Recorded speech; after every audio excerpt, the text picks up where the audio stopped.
Friends welcome to crack pieces. अभी हम लोग करेंगे hello friends welcome to crack pieces.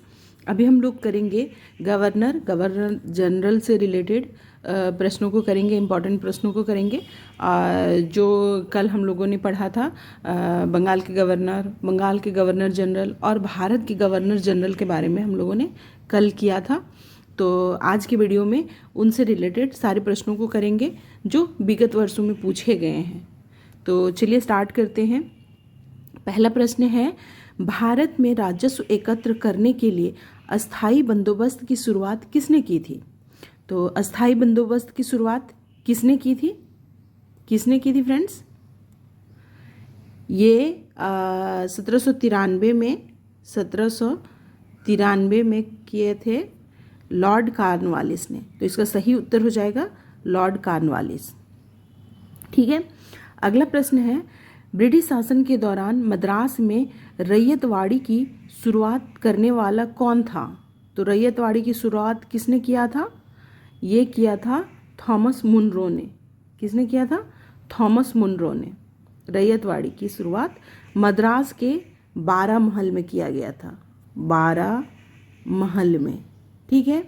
इसमें ये होता था कि पहले था अस्थाई बंदोबस्त में था कि किसान क्या होते थे, किसान, और ये किसान हो गया और ये हो गया ब्रिटिश क्राउन, ब्रिटिश सरकार, और बीच में बिचौलिया हुआ करते थे। तो किसान बिचौलियों को देते थे लगान और ये फिर देते थे ब्रिटिश सरकार को। तो इससे बिचौलिया मनमाने तरीके से, यानी ज़मींदार जो होते थे वो मनमानी तरीके से लगान वसूलते थे और किसानों को शोषित करते थे। तो जिसकी वजह से फिर रैयतवाड़ी व्यवस्था की शुरुआत की गई। रैयतवाड़ी व्यवस्था में था कि किसान डायरेक्ट ब्रिटिश सरकार को लगान देती थी, बिचौलिया को हटा दिया गया था। ठीक है। तो ये था रैयतवाड़ी व्यवस्था। रैयत यानी किसान। ठीक। अगला प्रश्न है, बंगाल का पहला गवर्नर जनरल कौन था? फ्रेंड्स, बंगाल का पूछ रहा है, बंगाल का पहला गवर्नर जनरल कौन था? तो इसका सही उत्तर हो जाएगा वॉरेन हेस्टिंग। कौन हो जाएगा? Warren Hastings. ठीक है। अगला प्रश्न है, किस भारतीय राज्य पर कब्जा करने के लिए राज्य हड़प नीति को नहीं अपनाया गया था? ठीक है। तो डॉक्ट्रिन ऑफ लैप्स जो था, हड़प नीति जो था, ये डलहौजी के द्वारा शुरू किया गया था। और ब्रिटिश साम्राज्य के विस्तार के लिए इसने हड़प नीति का सहारा लिया था, हड़प नीति बनाई थी। तो इसमें था कि सतारा को किया गया था, उदयपुर को भी किया गया था, झांसी को, नागपुर, संबलपुर, इन सभी को किया गया था, लेकिन पंजाब को नहीं किया गया था। तो इसका सही उत्तर हो जाएगा डी। ठीक है। अगला प्रश्न है, ईस्ट इंडिया कंपनी का अंतिम गवर्नर जनरल और क्राउन के अधीन पहला वायसराय कौन था? ठीक है। यहाँ पूछ रहा है कि अंतिम governor general east India company के अधीन कौन था और पहला वायसराय। तो फ्रेंड्स, इसका सही उत्तर हो जाएगा लॉर्ड कैनिंग। ठीक है। इन्हीं लॉर्ड कैनिंग के कार्यकाल में ही हुआ था 1857 की क्रांति। और इसी के बाद जो कंपनी, ईस्ट इंडिया कंपनी के हाथों से जो सत्ता था वो ब्रिटिश सरकार के अधीन हो गया था इसके बाद। अगला प्रश्न है, एक खुली प्रतियोगिता परीक्षा के माध्यम से इंडियन सिविल सर्विस में भारतीयों के लिए प्रवेश को निम्नलिखित में से किसने संभव बनाया? तो फ्रेंड्स, इसमें जो था कि भारतीय सिविल सर्विस परीक्षा की शुरुआत अगर पूछेगा तो ये शुरुआत हुआ था लॉर्ड कॉर्नवालिस के टाइम में। कब हुआ था? लॉर्ड कॉर्नवालिस के टाइम में। ठीक है, लॉर्ड कॉर्नवालिस। और अगर पूछेगा कि प्रतियोगिता परीक्षा की शुरुआत कब हुई थी तो लॉर्ड डलहौजी के कार्यकाल में हुआ था। ठीक है। अगला प्रश्न है, भारतीय सिविल सेवा में चुने जाने वाले पहले भारतीय कौन थे? तो पहले भारतीय जो थे भारतीय सिविल सेवा में चुने जाने वाले, ये थे सत्येंद्रनाथ टैगोर। कौन थे? सत्येंद्रनाथ टैगोर। इसका सही उत्तर डी हो जाएगा। अगला प्रश्न है, इंग्लैंड के हाउस ऑफ कॉमन्स द्वारा भारत के किस गवर्नर जनरल पर महाभियोग चलाया गया था? ठीक है, तो ये किस गवर्नर जनरल के ऊपर महाभियोग चलाया गया था? तो ये महाभियोग चलाया गया था वॉरेन हेस्टिंग्स के ऊपर, क्योंकि ये पिट्स इंडिया एक्ट से संतुष्ट नहीं थे, पिट्स इंडिया एक्ट से, और ये ब्रिटेन चले गए थे जहाँ पे ब्रिटिश पार्लियामेंट में इनके ऊपर महाभियोग चलाया गया था। ठीक है, तो इसका सही उत्तर ए हो जाएगा। अगला प्रश्न है, निम्न में से कौन भारत का पहला वाइसराय था? ठीक है, ये भारत का अंतिम गवर्नर जनरल और पहला वाइसराय, ये अंतिम गवर्नर जनरल कौन था? Lord Canning. और अगर पूछेगा पहला वाइसराय कौन था, तो भी लॉर्ड कैनिंग होगा। तो इसका सही उत्तर हो जाएगा बी। अगला प्रश्न है, डॉक्ट्रिन ऑफ लैप्स या बैबकत का सिद्धांत निम्न में से किसने आरंभ किया था? तो डॉक्ट्रिन ऑफ लाइफ का जो सिद्धांत था वो लॉर्ड डलहौजी ने आरंभ किया था, और इसमें कुशासन का आरोप लगा करके अवध को इसने अपने साम्राज्य में मिलाया। सतारा, संबलपुर, नागपुर, झांसी, इन सभी को अपने साम्राज्य में मिला लिया था। ठीक है, तो सही उत्तर इसका डलहौजी हो जाएगा।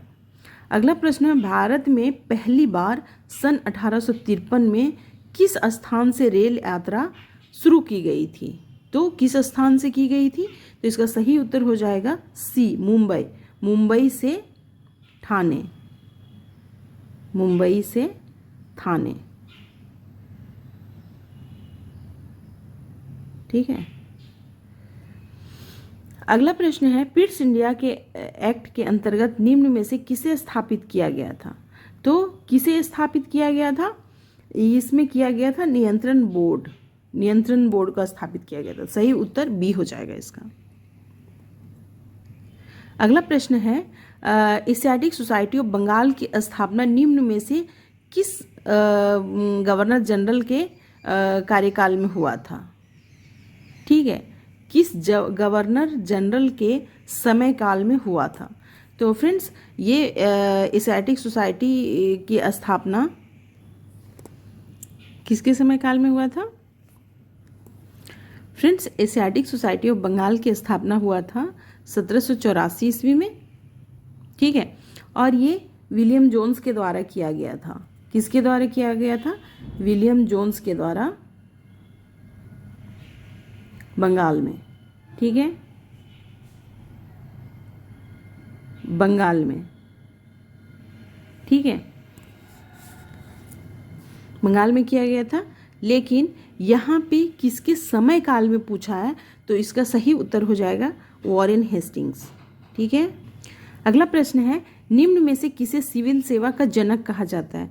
तो फ्रेंड्स, सिविल सेवा का जो जनक कहा जाता है वो लॉर्ड कॉर्नवालिस को कहा जाता है। ठीक है, पुलिस सेवा का भी जनक लॉर्ड कॉर्नवालिस को कहा जाता है, लेकिन सिविल सेवा की जो प्रतियोगिता परीक्षा है, ये याद रखिएगा, ये दोनों ही अलग अलग है। सिविल सेवा की प्रतियोगिता परीक्षा का जो आरंभ हुआ था वो डलहौजी के टाइम में हुआ था, डलहौजी।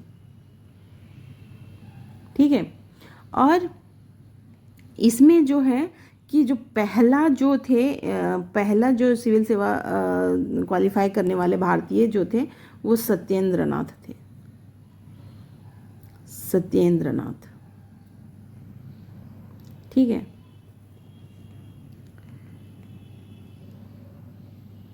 तो इससे रिलेटेड कुछ फैक्ट ये था। अगला है, खारदा का युद्ध। खारदा का युद्ध किसके समय में हुआ था? सॉरी, तो खारदा का युद्ध हुआ था सर जॉन सोर के कार्यकाल में। खारदा का युद्ध किसके कार्यकाल में हुआ था? सर जॉन सोर के कार्यकाल में हुआ था। जिसका सही उत्तर सी हो जाएगा।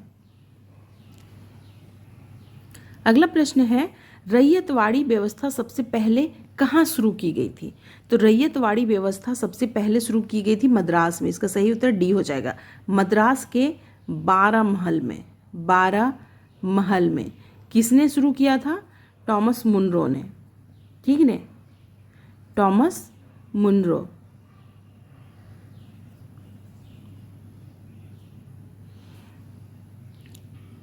अगला प्रश्न है, निम्न में से किस भारत के गवर्नर जनरल ने राजा राम मोहन राय के साथ मिलकर सती प्रथा का अंत किया था? तो कौन मिल कर के सती प्रथा का अंत किया था? 1829 ईस्वी में किसने किया था? तो लॉर्ड विलियम बेंटिक ने किया था सती प्रथा का अंत राजा राम मोहन राय के साथ मिल करके। सती प्रथा, ठगी प्रथा इन्होंने ही किया था, ठीक ना। ये इनके समय में कोई युद्ध वगैरह नहीं हुआ था। इनका कार्यकाल सुधारवादी कार्यकाल के रूप में देखा जाता है।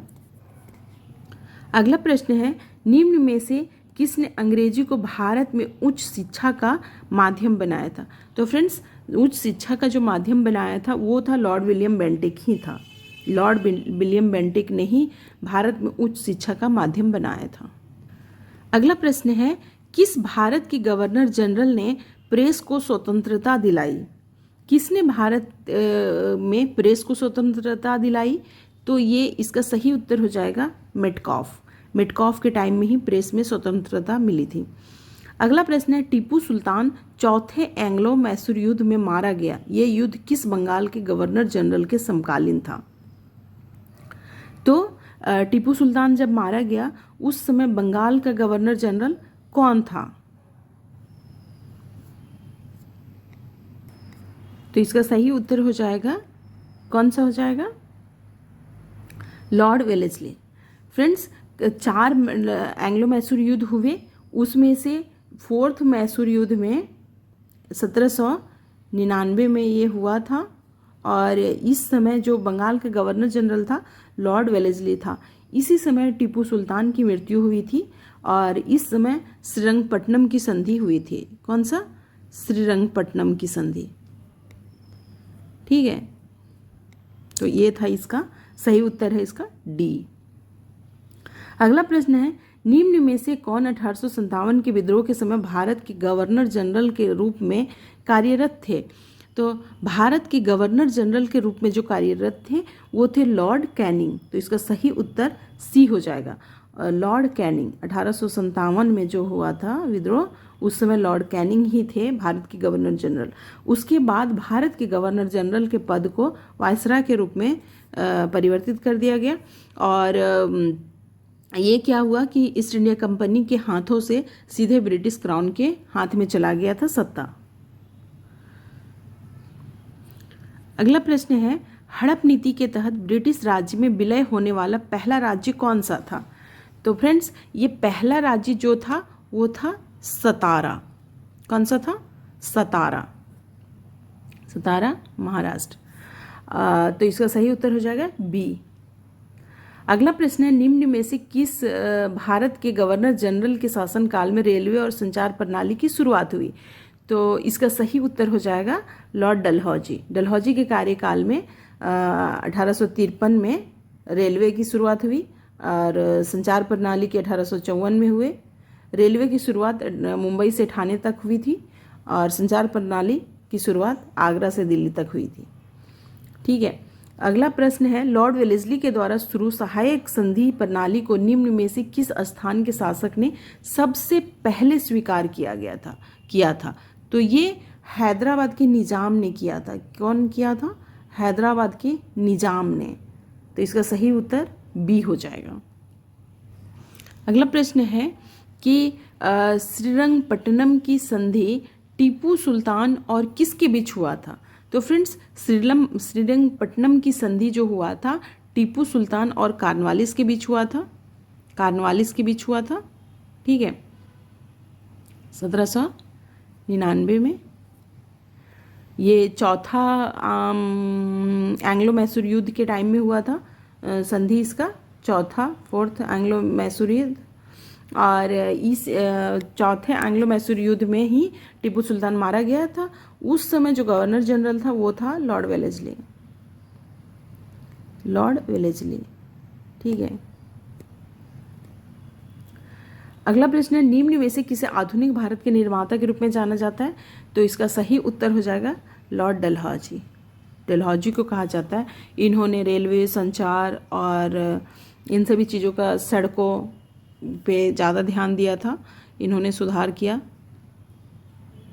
तो फ्रेंड्स, ये था आज के इम्पॉर्टेंट प्रश्न जो बंगाल के गवर्नर जनरल और भारत के गवर्नर जनरल से रिलेटेड प्रश्न थे। तो आज के लिए बस इतना ही। अगर वीडियो पसंद आए तो लाइक, शेयर और सब्सक्राइब जरूर करें। धन्यवाद।